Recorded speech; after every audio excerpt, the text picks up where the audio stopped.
George R. R. Martin, the mastermind behind A Song of Ice and Fire and Game of Thrones, has always been open about his feelings toward the HBO adaptation of his work, especially the controversial final season. While the show became a cultural phenomenon, its eighth and final season left fans and critics feeling disappointed, with many considering it a rushed and unsatisfying conclusion.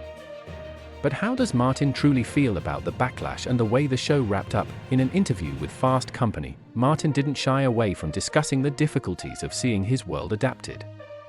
He acknowledged that the final seasons of Game of Thrones diverged significantly from his original plans, and admitted that the show's truncated ending didn't align with his vision. The decision to condense what was meant to be several more books into just one season created a chaotic conclusion, something Martin felt was traumatic for both him and the cast.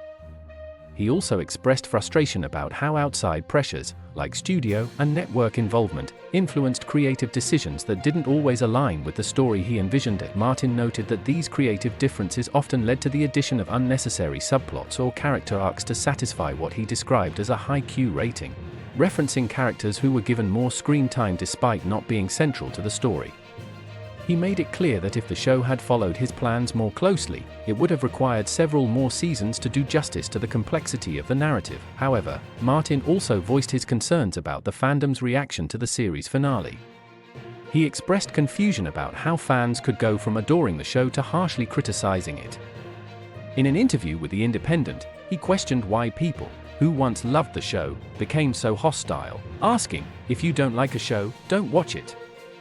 How has everything become so toxic?" While it's clear that some fans went to extremes, Martin's remarks suggest he believes that some of the negative reactions were overly harsh, especially considering how invested many fans had been in the show for years. Despite these frustrations, it's clear that Martin holds Game of Thrones in high regard, even if he doesn't agree with every decision made in its final season. His sentiments reflect the complicated relationship between an author and a major adaptation, where the source material often evolves beyond what the creator initially imagined. While Game of Thrones may have ended on a divisive note, fans can find solace in the continued success of House of the Dragon, a spin-off that promises more of the same political intrigue, dragons, and complex characters that made Game of Thrones so unforgettable.